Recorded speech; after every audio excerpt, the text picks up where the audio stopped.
नमस्कार मित्रों, खूबसूरत कालजयी कहानियों के चैनल में आपका स्वागत है। आज सुनिए हिंदी साहित्य में कलम का सिपाही की उपाधि पाने वाले महान उपन्यासकार और कहानीकार मुंशी प्रेमचंद जी की लिखी हुई कहानी कप्तान साहब। तो प्रस्तुत है उनकी कहानी कप्तान साहब। जगत सिंह को स्कूल जाना कुनैन खाने या मछली का तेल पीने से कम अप्रिय न था। वो सैलानी, आवारा, घुमक्कड़ युवक था। कभी अमरूद के बागों की ओर निकल जाता और अमरूदों के साथ माली की गालियाँ बड़े शौक से खाता। कभी दरिया की सैर करता और मल्लाहों की डोंगियों में बैठकर उस पार के देहातों में निकल जाता। गालियाँ खाने में उसे मज़ा आता था। गालियाँ खाने का कोई अवसर वो हाथ से जाने न देता। सवार के घोड़े के पीछे ताली बजाना, इक्कों को पीछे से पकड़कर अपनी ओर खींचना, बूढ़ों की चाल की नकल करना उसके मनोरंजन के विषय थे। आलसी काम तो नहीं करता, पर दुर्व्यसनों का दास होता है और दुर्व्यसन धन के बिना पूरे नहीं होते। जगत सिंह को जब अवसर मिलता घर से रुपए उड़ा ले जाता। नगद ना मिले तो बर्तन और कपड़े उठा ले जाने में भी उसे संकोच ना होता था। घर में शीशियाँ और बोतलें थीं, वो सब उसने एक एक करके गुदड़ी बाजार पहुँचा दी। पुराने दिनों की कितनी चीज़ें घर में पड़ी थीं, उसके मारे एक भी नहीं बची। इस कला में ऐसा दक्ष और निपुण था कि उसकी चतुराई और पटुता पर आश्चर्य होता था। एक बार बाहर केवल कार्निसों के सहारे अपने 2 मंजिला मकान की छत पर चढ़ गया और ऊपर ही से पीतल की एक बड़ी थाली लेकर उतर आया। घर वालों को आहट तक न मिली। उसके पिता ठाकुर भक्त सिंह अपने कस्बे के डाकखाने के मुंशी थे। अफसरों ने उन्हें शहर का डाकखाना बड़ी दौड़ धूप करने पर दिया था, किंतु भक्त सिंह जिन इरादों से यहाँ आए थे उनमें से एक भी पूरा ना हुआ। उल्टी हानि ये हुई कि देहातों में जो भाजी, साग, उपले, ईंधन मुफ्त में मिल जाते थे वे सब यहाँ बंद हो गए। यहाँ सबसे पुराना घराव था, ना किसी को दबा सकते थे ना सता सकते थे। इस दुर्वस्था में जगत सिंह की हथलपकियाँ बहुत अखड़तीं। उन्होंने कितनी बार उसे बड़ी निर्दयता से पीटा। जगत सिंह भीमकाय होने पर भी चुपके से मार खा लिया करता था। अगर वो अपने पिता के हाथ पकड़ लेता तो वो हिल भी नहीं सकते थे, पर जगत सिंह इतना सीना जोर न था। हाँ, मार पीट, घुड़की, धमकी किसी का भी उस पर असर नहीं होता था। जगत सिंह ज्यों ही घर में कदम रखता चारों ओर से काँव काँव बज जाती। माँ दूर दूर करके दौड़ती, बहनें गालियाँ देने लगतीं, मानो घर में कोई साड़ घुस आया हो। घर वाले उसकी सूरत से जलते थे। इन तिरस्कारों ने उसे निर्लज्ज बना दिया था। कष्टों के ज्ञान से वो निर्द्वंद सा हो गया था। जहाँ नींद आती वहीं पड़ जाता, जो कुछ मिल जाता वही खा लेता। ज्यों ज्यों घर वालों को उसकी चोर कला के गुप्त साधनों का ज्ञान होता जाता था, वे उससे चौकन्ने होते जाते थे। यहाँ तक कि एक बार पूरे महीने भर तक उसकी दाल नहीं गली। चरस वाले के कई रुपए उसके ऊपर चढ़ गए। गांजे वाले ने धुआंधार तकाजे करने शुरू कर दिए। हलवाई कड़वी बातें सुनाने लगा। बेचारे जगत को निकलना मुश्किल हो गया। रात दिन ताक झांक में रहता, पर घात न मिलती थी। आखिर एक दिन बिल्ली के भागों से छींका टूटा। भक्त सिंह दोपहर को डाकखाने से चले तो एक बीमा रजिस्ट्री जेब में डाल ली। कौन जाने कोई हरकारा या डाकिया शरारत कर जाए। किंतु घर आए तो लिफाफे को अचकन की जेब से निकालने की सुध ही ना रही। जगत सिंह जो ताक लगाए हुए था ही, पैसे के लोभ से जेब टटोली तो लिफाफा मिल गया। उस पर कई आने के टिकट लगे थे। वो कई बार टिकट चुराकर आधे दामों पर बेच चुका था। चट लिफाफा उड़ा दिया। यदि उसे मालूम होता कि उसमें नोट हैं तो कदाचित वो ना छूता, लेकिन जब उसने लिफाफा फाड़ डाला और उसमें से नोट निकल पड़े तो बड़े संकट में पड़ गया। वो फटा हुआ लिफाफा गला फाड़ कर उसके दुष्कृत्यों को धिक्कारने लगा। उसकी दशा उस शिकारी की सी हो गई जो चिड़ियों का शिकार करने जाए और अनजाने में किसी आदमी पर निशाना मार दे। उसके मन में पश्चाताप था, लज्जा थी, दुख था, पर उसे भूल का दंड सहने की शक्ति न थी। उसने नोट लिफाफे में रख दिए और बाहर चला गया। गर्मी के दिन थे। दोपहर को सारा घर सो रहा था, पर जगत की आंखों में नींद नहीं थी। आज उसकी बुरी तरह कुंदी होगी, इसमें संदेह न था। उसका घर पर रहना ठीक नहीं। 10-5 दिन के लिए उसे कहीं खिसक जाना चाहिए, तब तक लोगों का क्रोध शांत हो जाता। लेकिन कहीं दूर गए बिना काम न चलेगा। बस्ती में वो कई दिन तक अज्ञातवास नहीं कर सकता। कोई ना कोई ज़रूरी उसका पता दे देगा और वो पकड़ लिया जाएगा। दूर जाने के लिए कुछ ना कुछ खर्च तो पास होना ही चाहिए। क्यों ना वो लिफाफे में से एक नोट निकाल ले। ये तो मालूम ही हो जाएगा कि उसी ने लिफाफा फाड़ा है, फिर एक नोट निकाल लेने में क्या हानि है। दादा के पास रुपए तो हैं ही, झक मार कर दे देंगे। ये सोचकर उसने 10 रुपये का एक नोट उड़ा लिया। मगर उसी वक्त उसके मन में एक नई कल्पना का प्रादुर्भाव हुआ। अगर ये सब रुपए लेकर किसी दूसरे शहर में कोई दुकान खोल ले तो बड़ा मज़ा हो। फिर एक एक पैसे के लिए उसे क्यों किसी की चोरी करनी पड़े। कुछ दिनों में वो बहुत सा रुपया जमा करके घर आ जाए तो लोग कितने चकित हो जाएंगे। उसने लिफाफे को फिर निकाला। उसमें कुल 200 रुपये के नोट थे। 200 रुपये में दूध की दुकान खूब अच्छी चल सकती है। आखिर मुरारी की दुकान में 2-4 कढ़ाव और 2-4 पीतल के थालों की सेवा और है क्या। लेकिन कितने ठाठ से रहता है, रुपयों की चरस उड़ा देता है। एक एक दांव पर 10-10 रुपये रख देता है। नफ़ा ना होता तो वो ठाठ कहाँ से निभाता। इस आनंद कल्पना में वो इतना मगन हुआ कि उसका मन उसके काबू से बाहर हो गया, जैसे प्रवाह में किसी के पांव उखड़ जाएं और वो लहरों में बह जाए। उसी दिन शाम को वो बम्बई चल दिया। दूसरे ही दिन मुंशी भक्त सिंह पर गबन का मुकदमा दायर हो गया। बम्बई के किले के मैदान में बैंड बज रहा था और राजपूत रेजिमेंट के सजीले सुंदर जवान कवायद कर रहे थे। जिस प्रकार हवा बादलों को नए नए रूप में बनाती और बिगाड़ती है, उसी भांति सेना नायक सैनिकों को नए नए रूप में बना बिगाड़ रहा था। जब कवायद खत्म हो गई तो एक छरहरे टील का युवक नायक के सामने आकर खड़ा हो गया। नायक ने पूछा, क्या नाम है। सैनिक ने फौजी सलाम करके कहा, जगत सिंह। क्या चाहते हो। फौज में भर्ती कर लीजिए। मरने से तो नहीं डरते। बिल्कुल नहीं, राजपूत हूँ। बहुत कड़ी मेहनत करनी पड़ेगी। इसका भी डर नहीं। अदन जाना पड़ेगा। खुशी से जाऊँगा। कप्तान ने देखा, बला का हाजिर जवाब मनचला हिम्मत का धनी जवान है।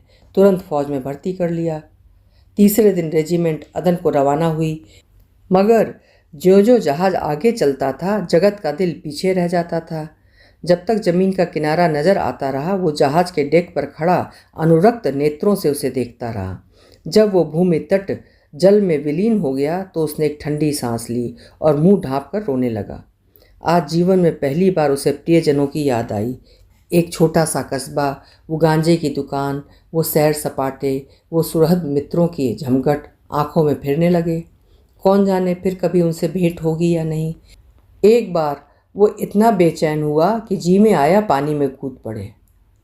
जगत सिंह को अदन में रहते 3 महीने गुजर गए। भांति भांति की नवीनताओं ने कई दिन तक उसे मुग्ध किए रखा, लेकिन पुराने संस्कार फिर जागृत होने लगे। अब कभी कभी उसे स्नेहमयी माता की याद आने लगी, जो पिता के क्रोध, बहनों के धिक्कार और स्वजनों के तिरस्कार में भी उसकी रक्षा करती थी। उसे वो दिन याद आया जब एक बार वो बीमार पड़ा था। उसके बचने की कोई आशा न थी, पर ना तो पिता को उसकी कुछ चिंता थी, ना बहनों को। केवल माता थी जो रात की रात उसके सिरहाने बैठी अपनी मधुर स्नेहमयी बातों से उसकी पीड़ा शांत कर रही थी। उन दिनों कितनी बार उसने उस देवी को नीवरात्रि में रोते देखा था। वो स्वयं रोगों से जीर्ण हो रही थी, लेकिन उसकी सेवा सुश्रूषा में वो अपनी व्यथा को ऐसे भूल गई थी मानो उसे कोई कष्ट ही नहीं हो। क्या उसे माता के दर्शन होंगे फिर। वो इसी क्षोभ और नैराश्य में समुद्र तट पर चला जाता और घंटों अनंत जल प्रवाह को देखा करता। कई दिनों से उसे घर पर एक पत्र भेजने की इच्छा हो रही थी, किंतु लज्जा और ग्लानि के कारण टालता जाता था। आखिर एक दिन उससे न रहा गया। उसने पत्र लिखा और अपने अपराधों के लिए क्षमा मांगी। पत्र आदि से अंत तक भक्ति से भरा हुआ था। अंत में उसने इन शब्दों में अपनी माता को आश्वासन दिया था, माता जी, मैंने बड़े बड़े उत्पात किए हैं। आप लोग मुझसे तंग आ गए थे। मैं उन सारी भूलों के लिए सच्चे हृदय से लज्जित हूँ और आपको विश्वास दिलाता हूँ कि जीता रहा तो कुछ ना कुछ करके दिखलाऊंगा। तब कदाचित आपको मुझे अपना पुत्र कहने में संकोच ना होगा। मुझे आशीर्वाद दीजिए कि अपनी प्रतिज्ञा का पालन कर सकूं। ये पत्र लिखकर उसने डाकखाने में छोड़ा और उसी दिन से उत्तर की प्रतीक्षा करने लगा। किंतु 1 महीना गुजर गया और कोई जवाब नहीं आया। उसका जी घबराने लगा। जवाब क्यों नहीं आता। कहीं माताजी बीमार तो नहीं है। शायद दादा ने क्रोधवश जवाब न लिखा होगा। कोई और विपत्ति तो नहीं आ पड़ी। कैंप में एक वृक्ष के नीचे कुछ सिपाहियों ने शालिग्राम की एक मूर्ति रख छोड़ी थी। कुछ श्रद्धालु सैनिक रोज उस प्रतिमा पर जल चढ़ाया करते थे। जगत सिंह उनकी हंसी उड़ाया करता था, पर आज वो विक्षिप्तों की भांति प्रतिमा के सम्मुख जाकर बड़ी देर तक मस्तक झुकाए बैठा रहा। वो इसी ध्यानावस्था में बैठा था कि किसी ने उसका नाम लेकर पुकारा। ये दफ्तर का चपरासी था और उसके नाम की चिट्ठी लेकर आया था। जगत सिंह ने पत्र हाथ में लिया तो उसकी सारी देह कांप उठी। ईश्वर की स्तुति करके उसने लिफाफा खोला और पत्र पढ़ा। लिखा था, तुम्हारे दादा को गबन के अभियोग में 5 वर्ष की सजा हो गई। तुम्हारी माता इस शोक में मरणासन्न है। छुट्टी मिले तो घर चले आओ।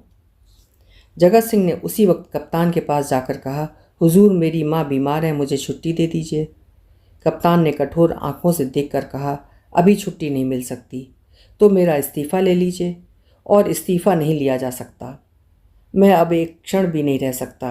रहना पड़ेगा। तुम लोगों को बहुत जल्द लाम पर जाना पड़ेगा। लड़ाई छिड़ गई है। तब तो मैं घर नहीं जाऊंगा। हम लोग कब तक यहाँ से जाएंगे? बहुत जल्द, 2 ही 4 दिनों में। 4 वर्ष बीत गए। कैप्टन जगत सिंह का सा योद्धा उस रेजिमेंट में नहीं है। कठिन अवस्थाओं में उसका साहस और भी उत्तेजित हो जाता है। जिस मुहिम में सबकी हिम्मत जवाब दे जाती है, उसे सर करना उसी का काम है। हल्ले और धावे में वो सदैव सबसे आगे रहता है। उसकी त्योरियों पर कभी मैल नहीं आता। उसके साथ ही वो इतना विनम्र, इतना गंभीर और इतना प्रसन्नचित्त है कि सारे अफसर और मातहत उसकी बड़ाई करते हैं। उसका पुनर्जीवन सा हो गया। उस पर अफसरों को इतना विश्वास है कि अब वे प्रत्येक विषय में उससे परामर्श करते हैं। जिससे पूछिए वही वीर जगत सिंह की वीरतावली सुना देगा। कैसे उसने जर्मनों की मैगजीन में आग लगाई, कैसे अपने कप्तान को मशीन गनों की मार से निकाला, कैसे अपने एक मातहत सिपाही को कंधे पर लेकर निकल आया। ऐसा जान पड़ता है उसे अपने प्राणों का मोह नहीं, मानो वो काल को खोजता फिरता हो। लेकिन नित्य रात्रि के समय जब जगत सिंह को अवकाश मिलता है, वो अपनी छोलदारी में अकेले बैठकर घर वालों की याद कर लिया करता है। 2-4 आंसू की बूंदें अवश्य गिरा देता है। वो प्रतिमास अपने वेतन का बड़ा भाग घर भेज देता है और ऐसा कोई सप्ताह नहीं जाता जबकि वो माता को पत्र ना लिखता हो। सबसे बड़ी चिंता उसे अपने पिता की है, जो आज उसी के दुष्कर्मों के कारण कारावास की यातना झेल रहे हैं। हाय, वो कौन दिन होगा जबकि वो उनके चरणों पर सिर रखकर अपना अपराध क्षमा कराएगा और वो उसके सिर पर हाथ रखकर आशीर्वाद देंगे। 4.25 वर्ष बीत गए। संध्या का समय है। नैनी जेल के द्वार पर भीड़ लगी हुई है। कितने ही कैदियों की मियाद पूरी हो गई है। उन्हें लिवा जाने के लिए उनके घरवाले आए हुए हैं, किंतु बूढ़ा भक्त सिंह अपनी अंधेरी कोठरी में सिर झुकाए उदास बैठा हुआ है। उसकी कमर झुककर कमान हो गई है। देह अस्थि पंजर मात्र रह गई है। ऐसा जान पड़ता है किसी चतुर शिल्पी ने एक अकाल पीड़ित मनुष्य की मूर्ति बनाकर रख दी है। उसकी भी मियाद पूरी हो गई है, लेकिन उसके घर से कोई नहीं आया। आए कौन? आने वाला था ही कौन? एक बूढ़ा किंतु हष्ट पुष्ट कैदी ने आकर उसका कंधा हिलाया और कहा, कहो भगत, कोई घर से आया? भक्त सिंह ने कंपित कंठ स्वर में कहा, घर पर है ही कौन? घर तो चलोगे ही। मेरा घर कहाँ है? तो क्या यहीं पड़े रहोगे? अगर ये लोग निकाल ना देंगे तो यहीं पड़ा रहूँगा। आज 4 साल के बाद भगत सिंह को अपने प्रताड़ित निर्वासित पुत्र की याद आ रही थी, जिसके कारण जीवन का सर्वनाश हो गया, आबरू मिट गई, घर बर्बाद हो गया। उसकी स्मृति भी असह्य थी, किंतु आज नैराश्य और दुख के अथाह सागर में डूबते हुए उन्होंने उसी तिनके का सहारा लिया। न जाने उस बेचारी की क्या दशा हुई। लाख बुरा है तो भी अपना लड़का है, खानदान की निशानी तो है। मरूंगा तो 4 आंसू तो बहेगा, 2 चुल्लू पानी तो देगा। हाय, मैंने उसके साथ कभी प्रेम का व्यवहार नहीं किया। जरा भी शरारत करता तो यमदूत की भांति उसकी गर्दन पर सवार हो जाता। एक बार रसोई में बिना पैर धोए चले जाने के दंड में मैंने उसे उल्टा लटका दिया था। कितनी बार केवल जोर से बोलने पर मैंने उसे तमाचे लगाए थे। पुत्र सा रत्न पाकर मैंने उसका आदर न किया, उसी का दंड है। जहाँ प्रेम का बंधन शिथिल हो, वहाँ परिवार की रक्षा कैसे हो सकती है? सवेरा हुआ, आशा का सूर्य निकला। आज उसकी रश्मियाँ कितनी कोमल और मधुर थीं, वायु कितनी सुखद, आकाश कितना मनोहर, वृक्ष कितने हरे भरे, पक्षियों का कलरव कितना मीठा। सारी प्रकृति आशा के रंग में रंगी हुई थी, पर भक्त सिंह के लिए चारों ओर घोर अंधेरा था। जेल का अफसर आया। कैदी एक पंक्ति में खड़े हुए। अफसर एक एक का नाम लेकर रिहाई का परवाना देने लगा। कैदियों के चेहरे आशा से प्रफुल्लित थे। जिसका नाम आता वो खुश खुश अफसर के पास जाता, परवाना लेता, झुककर सलाम करता और तब अपने विपत्ति काल के संगियों से गले मिलकर बाहर निकल जाता। उसके घर वाले दौड़कर उससे लिपट जाते। कोई पैसे लुटा रहा था, कहीं मिठाइयाँ बांटी जा रही थीं, कहीं जेल के कर्मचारियों को इनाम दिया जा रहा था। आज नरक के पुतले विनम्रता के देवता बने हुए थे। अंत में भक्त सिंह का नाम आया। वो सिर झुकाए आहिस्ता आहिस्ता जेलर के पास गए और उदासीन भाव से परवाना लेकर जेल के द्वार की ओर चले, मानो सामने कोई समुद्र लहरें मार रहा हो। द्वार से बाहर निकलकर वो जमीन पर बैठ गए। कहाँ जाएं? सहसा उन्होंने एक सैनिक अफसर को घोड़े पर सवार जेल की ओर आते देखा। उसकी देह पर खाकी वर्दी थी, सिर पर कारचोबी साफा। अजीब शान से घोड़े पर बैठा हुआ था। उसके पीछे पीछे एक फिटन आ रही थी। जेल के सिपाहियों ने अफसर को देखते ही बंदूकें संभाली और लाइन में खड़े होकर सलाम किया। भक्त सिंह ने मन में कहा, एक भाग्यवान वो है जिसके लिए फिटन आ रही है और एक अभागा मैं हूँ जिसका कहीं ठिकाना नहीं। फौजी अफसर ने इधर उधर देखा और घोड़े से उतरकर सीधे भक्त सिंह के सामने आकर खड़ा हो गया। भक्त सिंह ने उसे ध्यान से देखा और तब चौंक कर उठ खड़े हुए और बोले, अरे बेटा जगत सिंह। जगत सिंह रोता हुआ उनके पैरों पर गिर पड़ा। अभी आप सुन रहे थे मुंशी प्रेमचंद जी की लिखी हुई कहानी कप्तान साहब। आशा है कहानी आपको पसंद आई होगी। फिर मिलेंगे इसी तरह किसी सुंदर कहानी के साथ। आप स्वस्थ रहें, प्रसन्न रहें। धन्यवाद।